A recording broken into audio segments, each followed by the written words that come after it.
Porque é o seguinte, está na hora de tirar as dúvidas sobre os direitos e deveres do cidadão. É o quadro O Povo Pergunta, o Direito Responde.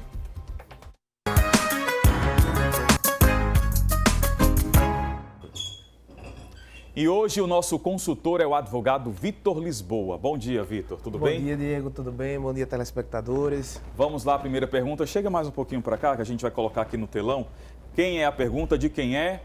É do Fernando, do bairro Grajeru, aqui na capital sergipana. Meu condomínio entrou na justiça, cobrando valores das taxas que eu estou inadimplente. Corro o risco de perder o apartamento onde moro? Olha, existe sim esse risco de perder o apartamento. Isso porque o débito do condomínio, ele é prioritário. A taxa de condomínio, ela tem a função de manter aquela estrutura coletiva. Então, por isso a justiça entende que não tem problema da pessoa perder o imóvel para arcar com aquela dívida. Então a pessoa precisa ter um cuidado, ter uma atenção em relação a isso. Mesmo se for o único o apartamento onde mora, mesmo se tiver financiado, existe o risco de perder o apartamento por conta desse débito condominial. Então é preciso a pessoa tentar chegar a um acordo. O acordo sempre é o melhor caminho. Hoje os condomínios estão fazendo campanha de acordo, de conciliação. Então tentar resolver isso para evitar que chegar a um fim desse que é trágico, né? Perder o apartamento por uma questão de dívida do condomínio, mas é possível sim, Diego. Veio uma dúvida rapidamente deste assunto ainda. Perde para quem? É para a administradora, para a construtora? Na verdade, ele vai ser levado a leilão. E aí, interessados podem adquirir esse imóvel, não é, por um preço que inicialmente é o valor de avaliação e em um segundo leilão pode ser até abaixo da avaliação. Então, aquele dinheiro vai ser usado para pagar a dívida. Depois ele vai devolver ao proprietário se tiver alguma sobra ainda. Mas se não tiver, ele paga a dívida e acabou. Ele perdeu o imóvel. Então corra para pagar, né? É melhor. É melhor. E como eu disse, hoje os condomínios estão tentando fazer acordo, campanhas de conciliação para tentar evitar chegar a esse fim, que não é o interesse de ninguém. O condomínio precisa do dinheiro e a pessoa também pode resolver sem chegar a essa via drástica, né? Então vamos lá, a próxima pergunta do nosso quadro aqui no telão, de quem é da Luísa Menezes, do bairro Ponto Novo. Meu carro novo apresentou defeitos logo após 4 meses que retirei da concessionária. Agora ele já está autorizado há 2 meses por problemas na caixa de marcha. Posso exigir um carro novo? Pode. O Código de Defesa do Consumidor, ele estabelece como opções, em casos como este, a substituição por um bem igual, ou seja, ela pode pedir um carro novo, como também ela pode pedir o valor integral pago, corrigido, porque às vezes a pessoa já não tem mais segurança com aquele carro ou com aquela concessionária, então não quer mais, já perdeu a vontade de ter aquele bem, quer comprar outro, pode também exigir o valor. Ou então pode pegar o bem com o defeito e um abatimento proporcional. Nesse caso dela, eu acredito que não seja muito interessante pegar um carro com problema na caixa de marcha e o valor, uma parte do valor. Mas existem essas 3 possibilidades que o Código de Defesa do Consumidor deixa para todo consumidor que esteja em situação como essa, ou seja, que já esteja com um bem há mais de 30 dias no conserto sem nenhum tipo de solução, ou então quando o defeito ele é muito grave, como o exemplo da caixa de marcha, talvez não precisasse nem esses 60 dias, ou se fosse um problema do motor, que é uma peça fundamental, você não pode simplesmente chegar e trocar aquilo. O consumidor isso não pode ser imposto ao consumidor. O consumidor tem essa opção, então essas opções aí que o código estabelece. Ô Vitor, mas como é que ela pode cobrar? Ela precisa acionar a justiça ou é diretamente com a concessionária, com a montadora? Olha, pode ser diretamente com a concessionária, mas normalmente as concessionárias e as montadoras não fazem isso de forma administrativa. Mas hoje ela tem à disposição o PROCON, estadual, municipal, tem os juizados especiais cíveis, a depender do valor do bem, que existe um limite de 40 salários mínimos, ou até mesmo a justiça comum, através da contratação de um advogado ou da defensoria pública. Pronto, então vamos à próxima pergunta do telespectador. Lembrando que o 996520105 você pode interagir conosco. Essa pergunta é da Marcela, aqui do centro da capital. Estou com muitas dívidas, dívidas, né? E meu nome está no SPC. Até quando meu nome ficará sujo? Olha, Diego, o nome da pessoa pode ficar inscrito nos cadastros de restrição ao crédito por um prazo de 5 anos. Então, ela tem que ver a data das dívidas. cada dívida tem uma data de vencimento diferente, então cada inscrição no SPC vai ficar ali por 5 anos. Passou desse prazo, tem que ser cancelada a inscrição. E aí, se tiver por um período excessivo, isso é considerado inclusive uma inscrição indevida. Agora tem uma dúvida também em relação a isso, porque algumas empresas elas sabem que a pessoa já teve a passagem pelo SPC, esse prazo passou, esse prazo de 5 anos, a pessoa não pagou a dívida, isso consequentemente não quer dizer que ela está livre do pagamento, né? Não, veja só, na verdade o que acontece? Se essa dívida pode até estar em cobrança, porque existe um prazo para fazer a cobrança, o prazo é também de 5 anos.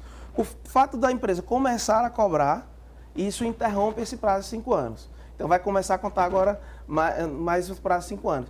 No caso, se ele pode estar cobrando na justiça e não está mais no SPC, mas isso vai continuar cobrando. Agora, se ele deixou 5 anos sem nem cobrar, o débito já prescreveu.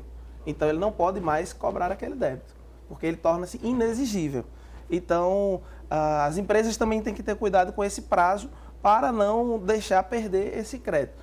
Pode inscrever no SPC, mas também pode fazer a cobrança judicial. No caso da espectadora, ela tem que ver a questão das datas. Cada dívida tem um prazo de 5 anos para sair do SPC e tem um prazo de 5 anos para a empresa cobrar. Se a empresa já está em cobrança, isso não vai ter problema, ela vai ter que continuar respondendo ali por aquela dívida ainda. Próxima pergunta então do nosso quadro aqui no telão, para o pessoal de Casa Velha, do Hugo, do bairro Aruana. Fiquei desempregado e não consigo pagar o valor da pensão dos meus filhos. Posso ser preso por não estar fazendo esses pagamentos? Tem que ter muito cuidado com isso, porque pode sim ser preso. O fato dele estar desempregado, isso ele vai poder, se o filho dele, os filhos entrarem com a ação de execução, a cobrança desses alimentos, isso o juiz pode, inclusive, decretar a prisão, se não houver o pagamento. No caso dele, como ele está desempregado, ele vai ter que fazer um procedimento que chama de justificação, tá? Ele vai justificar ao juiz do caso, que não tem condições, porque está desempregado e vai ter que comprovar isso, e o juiz vai analisar se acata essa justificação ou não. Se acatar, não tem problema, ele vai continuar sendo cobrado, só não vai ser preso. Mas se não acatar, ele pode vir a ser preso. E se porventura a pessoa tem... Porque às vezes a pessoa muda de situação, perde o emprego e passa muito tempo e é contratado num emprego que ganha menos e tudo, a pessoa não pode simplesmente passar a pagar menos ou deixar de pagar.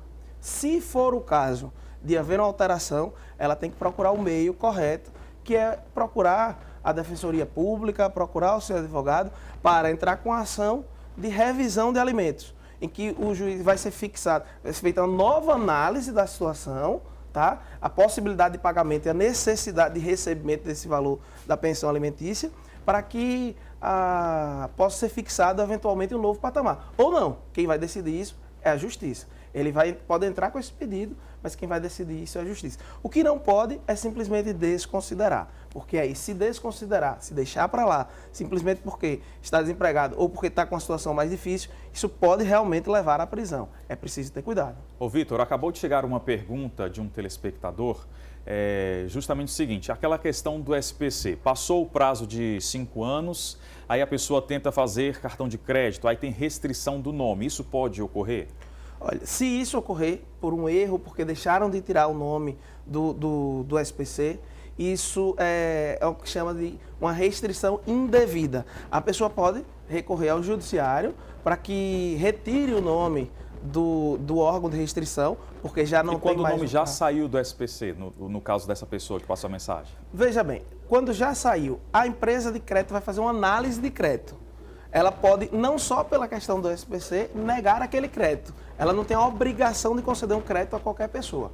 Então, isso não é um direito subjetivo do consumidor.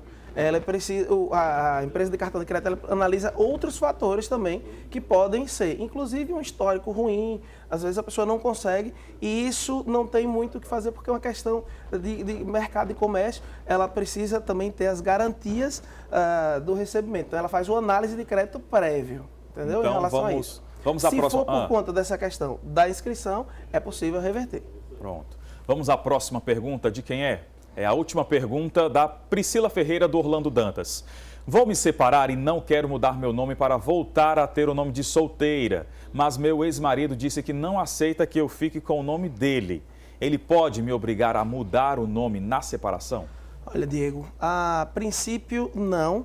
O entendimento hoje é de que o nome, ele agrega ao cônjuge, a personalidade do cônjuge. Então, na hora da separação, em regra, a pessoa que tem o nome do outro cônjuge é que vai escolher se permanece ou se vai fazer alteração para retornar o nome de solteira. Mas existem algumas hipóteses excepcionais em que isso pode ocorrer quando há um divórcio que... Hoje é mais raro essa discussão até na justiça da culpa no divórcio, mas existe a possibilidade disso e situações excepcionais podem sim o cônjuge ter que mudar para voltar o nome de solteiro, mas isso hoje é mais raro, entende-se que é um direito do cônjuge que incorporou, aquilo vai para a personalidade dele, a identidade dele como ser humano, então por isso que há uma prioridade pela escolha do próprio cônjuge. Vitor, muito obrigado pelos esclarecimentos, ótima sexta-feira, bom final de semana. Muito obrigado, eu que agradeço, estou sempre à disposição de vocês. Nós também. Aqui, por favor, você pode inclusive continuar interagindo com o nosso programa pelo 996520105. Você pode enviar as suas dúvidas para o nosso quadro O Povo Pergunta e o Direito Responde, que ele vem parar aqui e a gente tenta trazer a resposta o mais breve possível para você.